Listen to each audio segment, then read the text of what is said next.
We often forget that the life we live is the result of choices, big and small, conscious and unconscious. The decision to live alone is one of those choices, and yet it's a choice that is often misunderstood.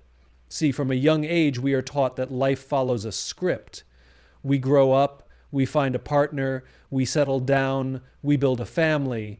Society has written this script for us, and anyone who deviates from it is seen as an anomaly, someone who is either lost, afraid, or incomplete.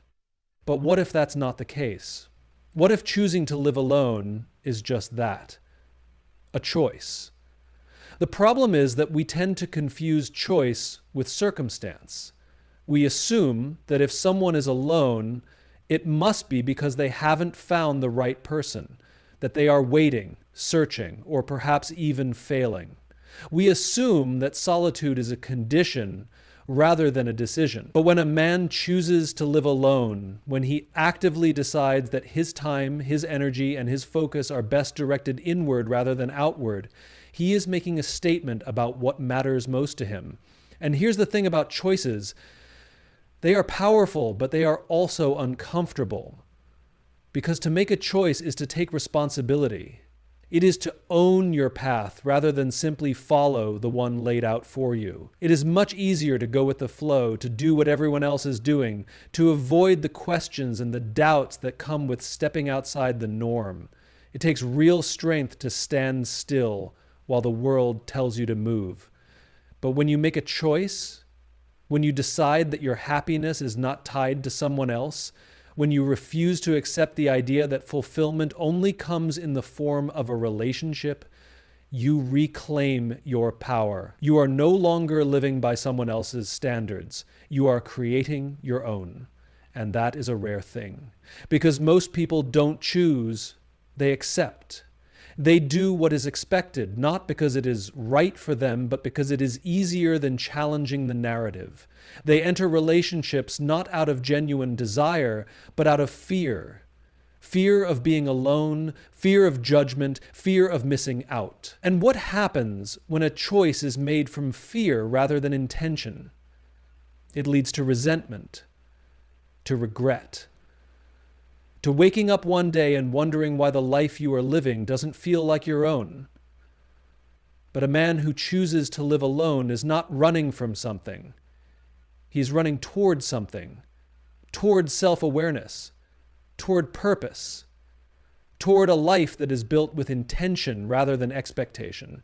And that choice, regardless of what the world says, is one of the most powerful choices he can make.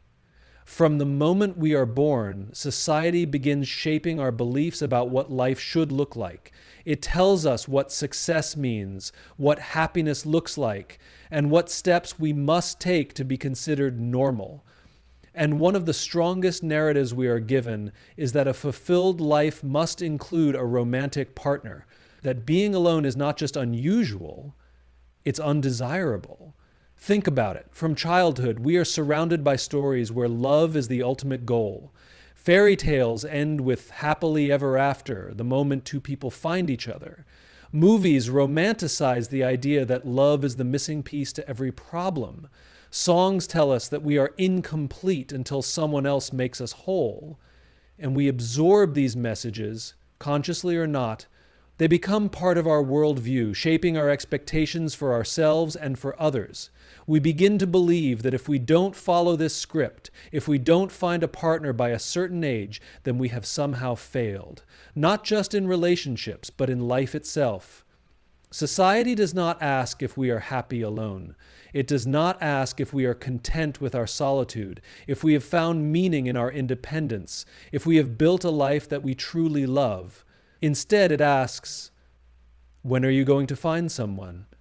Why aren't you in a relationship? Aren't you afraid of ending up alone? There is an unspoken assumption in these questions that being single is a temporary state, a problem to be solved rather than a valid way of living. And for many, the pressure becomes overwhelming. It leads people to enter relationships not because they truly want to, but because they feel they should, because they don't want to be the one who is different, the one who is left behind. But here's what society doesn't acknowledge. Not everyone follows the same path. Not everyone finds happiness in the same way. And the idea that every person must fit into the same mold, must chase the same version of success, is both outdated and limiting. And yet, the pressure remains. It comes from family, from friends, from coworkers, from the media. It's in the way people react when they hear that someone is single, not with curiosity, but with concern, as if solitude is something to be fixed, rather than something that can be chosen. The irony is that society rarely questions relationships that are built on insecurity, on fear, on the need for external validation. It does not ask if the couple in front of them is truly happy, if they are together for the right reasons. It simply assumes that partnership is the goal, regardless of the quality of the relationship itself. And so people conform. They seek relationships not because they feel deeply connected to another person, but because they fear the judgment that comes with not having one. They silence their own desires, their own pace, their own journey to fit into a narrative that was written for them long before they ever had the chance to question it. We live in a world that glorifies connection. We are told that being surrounded by people, being in constant communication, being part of a couple, a group, or a community is what makes life meaningful. But what happens when we strip all of that away? What happens when we are left alone with nothing but our own thoughts? Most people are afraid of solitude, not because being alone is inherently bad, but because it forces them to face themselves. It removes distractions, silences the noise, and makes them confront the questions they've been avoiding. Who am I when no one is watching? What do I truly want? What do I believe in when no one else is influencing me? Solitude is uncomfortable for many because it requires self-awareness. It forces us to understand our own minds, our own needs, our own weaknesses, and that can be terrifying. Because when we are constantly surrounded by others, it's easy to project an image, to define ourselves based on how others see us. But when we are alone, there is no performance. There is only truth. The reality is, solitude is not a weakness. It is not something to be pitied or feared. In fact, solitude is a source of strength. Some of the most influential leaders, the greatest thinkers, the most creative minds in history have embraced solitude, not as a burden, but as a necessity. They understood that to truly know themselves, to truly develop their thoughts and ideas, they needed space. They needed time away from external voices, time to sit with their own thoughts, time to explore who they were without the influence of others. When a man learns to be alone, he becomes stronger. He learns that his worth is not determined by his relationships, that his identity is not defined by someone else's presence in his life. He develops resilience, the kind of resilience that does not crumble in the face of loneliness, that does not seek validation from others, that does not depend on constant connection to feel whole. In solitude, a man learns self-reliance. He discovers that he is capable of finding happiness on his own terms, that he does not need someone else to make his life meaningful. He builds a sense of purpose that is not dependent on another person, a foundation so solid that it cannot be shaken by external circumstances. And yet society rarely acknowledges this strength. It sees solitude as isolation, as something unnatural. It assumes that if a man is alone, he must be lonely, that if he lives without a partner, he must be searching for one. But what if he's not? What if he has simply chosen a different path? What if he has found something in solitude that others spend their entire lives searching for? Because solitude is not the absence of something, it is the presence of something. It is the presence of clarity, of introspection, of independence. It is the ability to sit in stillness and be content, to embrace quiet without fear, to live without the need for constant external affirmation. And that kind of strength is rare. It is powerful. It is something that few truly understand. There is a fundamental difference between fulfillment and validation, yet many people confuse the two. They believe that if they receive enough approval from others, enough compliments, enough likes, enough affection, they will feel whole. But validation is fleeting. It is temporary. It disappears the moment external approval fades. Fulfillment, on the other hand, is something entirely different. Fulfillment comes from within. It is not dependent on how others see us, on whether we are admired, desired, or praised. It is not something we can receive from another person. It is something we must cultivate ourselves. And yet society teaches us to chase validation. From an early age, we are rewarded for fitting in, for doing what is expected, for following the path that others have laid out for us. We are taught that success is measured by external markers. How many friends we have, how many people admire us, how desirable we are in the eyes of others. This is especially true when it comes to relationships. We are told that being loved, being wanted, being chosen is proof that we are valuable, that if someone else desires us, we must be worth something. But what happens when that validation is gone? What happens when a relationship ends? When admiration fades? When attention shifts elsewhere? If a man seeks validation through relationships, he becomes dependent on them for his sense of self-worth. He feels whole only when he is wanted, confident only when he is admired. His happiness becomes something that exists outside of him, something that he must constantly chase, rather than something he carries within. But fulfillment does not work that way. A man who is fulfilled does not need validation to feel whole. He does not enter a relationship to prove something to the world. He does not seek love because he feels incomplete without it. Instead, he builds a life that is meaningful to him, whether or not someone else is by his side. And that is the key difference. Validation is about proving something. Fulfillment is about being something. Validation depends on the opinions of others. Fulfillment depends only on you. A man who lives alone without a girlfriend is often seen as someone who is lacking. People assume he must be waiting for something, that he must be missing out. But what if he's not? What if he has chosen to live a life that brings him fulfillment, one that is not dependent on the validation of others? What if he has learned to find happiness on his own terms without needing someone else to affirm his worth? Because fulfillment is not about how others see you. It is about how you see yourself. It is about the life you build, the purpose you pursue, the contentment you find when you are alone with your own thoughts. It is about knowing that your value does not come from being chosen by someone else. It comes from choosing yourself. Every man at some point in his life faces a crossroads. One path is the one that society has mapped out for him, the expected path, the familiar one, the one lined with milestones that others recognize and applaud. The other path is uncertain, undefined, and often lonely. It is the path of purpose. The difference between these two paths is simple. One is chosen out of pressure, the other out of conviction. From the moment we are young, we are conditioned to meet expectations. We are told that life has a sequence, a timeline that must be followed. Graduate, get a job, find a partner, settle down.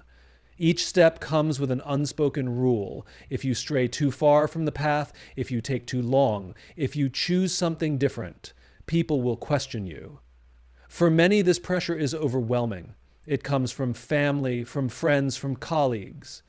It is in the casual remarks at family gatherings, "Still single?" In the well-meaning but intrusive questions, "When are you going to settle down?" In the unspoken comparisons to peers who seem to be doing life the right way. And so people conform, not necessarily because they want to, but because it is easier than resisting, because the weight of expectation is heavy and choosing to step outside of it requires a strength that not everyone realizes they have. But pressure is a poor guide for life. It leads to choices that are reactive, not intentional. It causes people to enter relationships not because they have found a deep and meaningful connection, but because they feel they should. It drives men to pursue careers that impress others rather than fulfill them. It convinces them to prioritize what is socially acceptable over what is personally meaningful. And the result? A life that looks successful on the outside but feels hollow on the inside. A life filled with achievements that don't bring joy, relationships that don't bring peace, and commitments that feel more like obligations than choices. Purpose is different. Purpose does not care about timelines, about expectations, about whether or not society understands your decisions. Purpose is internal. It is something that is discovered, not dictated. It is a path that is often unclear, often unconventional, but always fulfilling. A man who chooses purpose over pressure does not live by someone else's definition of success. He is not concerned with meeting arbitrary deadlines, with ticking boxes simply because that's what he's supposed to do. Instead, he builds a life that aligns with his values, his vision, his truth. But choosing purpose is not easy. It means standing firm when others question your choices. It means resisting the urge to prove something to the world, to seek validation through relationships, status, or recognition. It means trusting that your journey, however different it may look, is the right one for you. And yet, despite the challenges, despite the doubts and the questions and the moments of uncertainty, a man who chooses purpose over pressure finds something rare: freedom. The freedom to live life on his own terms, to define success for himself, to build a life that is not just impressive but deeply meaningful. We grow up believing that love is something we receive, that it is given to us by another person, that someone out there holds the key to our happiness, to our sense of worth, to the feeling of being complete. But what if love isn't something that comes from the outside? What if the most important love, the kind that determines the quality of every other relationship we have, comes from within? Self-love is a concept that is often misunderstood. Some see it as arrogance, as selfishness, as an excuse to put oneself before others. But self-love is none of those things. Self-love is not about being self-centered. It is about being It is about recognizing your own value, setting your own standards, and understanding that the way you treat yourself sets the foundation for how others will treat you. Yet so many people enter relationships without this foundation. They seek love from another person before they have learned to give it to themselves. They hope that a relationship will fill the gaps they feel within them, that another person will heal their insecurities, erase their self-doubt, and make them feel worthy. But love does not work that way. A relationship cannot fix what is broken inside you. It cannot replace self-acceptance, nor can it give you a sense of worth that you have not already claimed for yourself. When a man does not love himself, he enters relationships from a place of need rather than a place of wholeness. He seeks validation instead of connection. He depends on someone else to make him feel important rather than knowing he is important on his own. And when love is sought as a solution rather than a shared experience, it creates imbalance. It turns relationships into sources of dependency rather than genuine companionship. It leads to insecurity, fear of being alone, fear of not being enough, fear of losing the very thing that was supposed to bring happiness. But when a man has learned to love himself, truly, deeply, his relationships change. He no longer seeks love to complete him. He seeks love to complement him. He does not rely on another person to give him a sense of worth because he already knows his worth. He does not stay in relationships that drain him, that diminish him, that make him feel small because he knows what he deserves. Self-love is not something that happens overnight. It is a process. It is learning to forgive yourself for past mistakes. It is setting boundaries and protecting your energy. It is refusing to shrink yourself to fit into someone else's expectations. It is understanding that solitude is not a punishment, but an opportunity to build a relationship with yourself. And when a man has mastered this, when he has embraced his own company, when he has found fulfillment within, when he has become his own source of love, then, and only then, is he truly ready to love someone else. Because the best relationships are not built on need, but on choice. Not on emptiness, but on wholeness. Not on desperation, but on self-respect. For most of human history, connection has been defined in a singular way. It has been about relationships, about belonging to a group, about being seen, heard, and understood by others. We have been conditioned to believe that our sense of connection must come from external sources, from friendships, romantic partnerships, family bonds, and social circles. And while these relationships are valuable, there is a deeper question that we often overlook. What if connection is more than just our interactions with others? What if true connection begins within? We live in a time where connection has never been easier, or at least that's what we are told. With a single tap, we can reach anyone in the world. We can scroll through endless feeds, engage in conversations across continents, and be constantly surrounded by voices, opinions, and updates. But despite this hyperconnectivity, loneliness is at an all-time high. Depression is rising. People feel more disconnected than ever before. Why? Because connection has been reduced to surface-level interactions.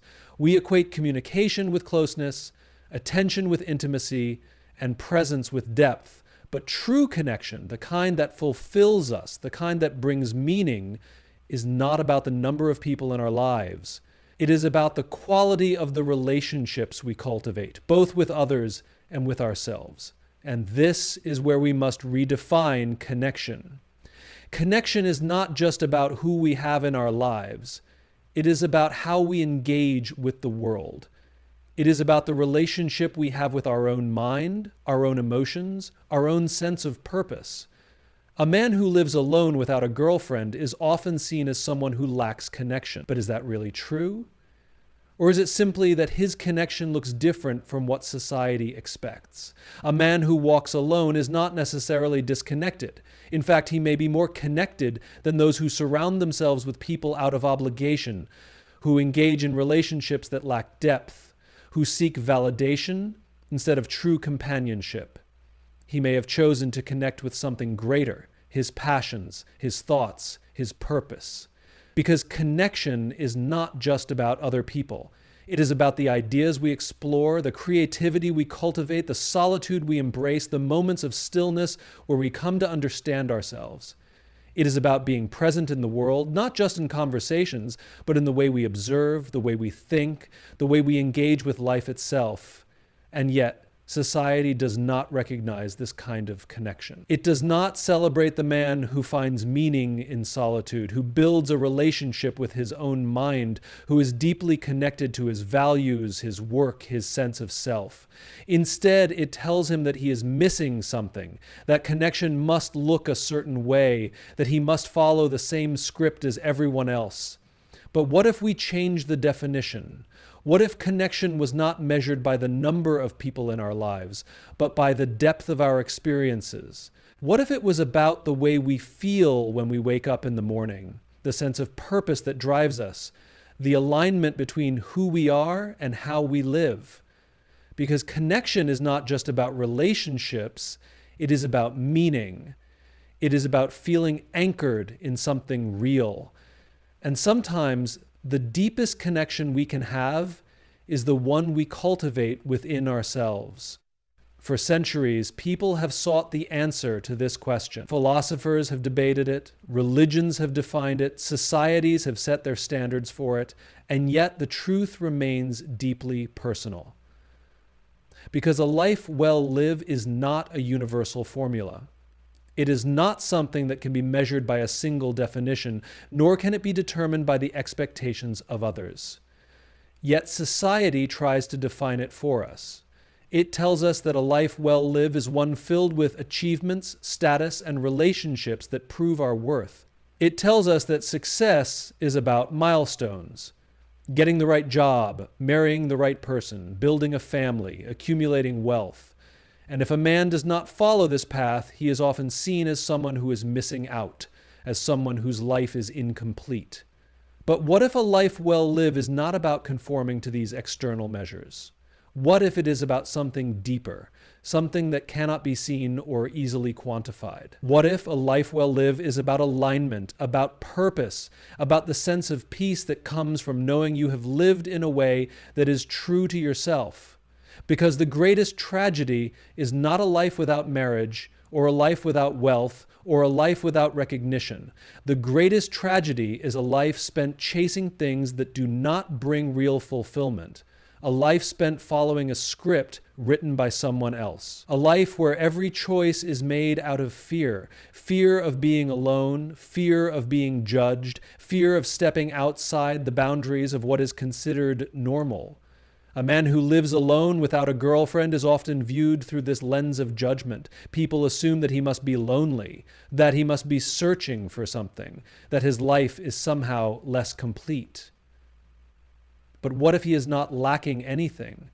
What if he has chosen a life that is deeply meaningful to him? What if he has found joy in his solitude, purpose in his work, and fulfillment in his own way? A life well lived is not about whether or not a man has checked the boxes that society expects him to. It is about whether or not he wakes up with a sense of purpose, whether or not he feels at peace with the way he spends his days, whether or not he has cultivated something that makes his life meaningful, something that is entirely his own. Because at the end of it all, no one else will live your life for you. No one else will feel the weight of your regrets, the depth of your joys, the quiet satisfaction of knowing that you lived on your own terms. No one else will carry the consequences of your choices but you.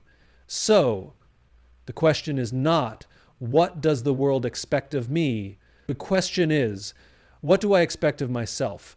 The question is not, how do others measure my life? The question is, what makes my life feel worth living? And that, more than wealth, more than status, more than relationships, is what defines a life well lived.